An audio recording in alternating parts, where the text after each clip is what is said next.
প্রিয় দর্শক, আপনাদের যদি কাউকে কোয়েল পাখির প্রয়োজন হয়, কোয়েল পাখির বাচ্চা যদি কেউ কিনতে চান তাহলে যোগাযোগ করতে পারেন ডিসক্রিপশনে দেওয়া নাম্বারে।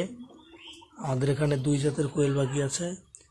মানে এই যে বড়টা দেখতে পাচ্ছেন, এইটা এর পাশেরটা, এটা হচ্ছে জম্বু জাত। এটা 800 গ্রাম 850 গ্রাম ওয়েট অবধি হয়।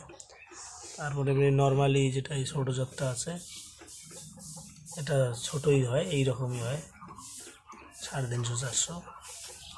যদি কারো বাচ্চার প্রয়োজন হয় ফোন করতে পারেন।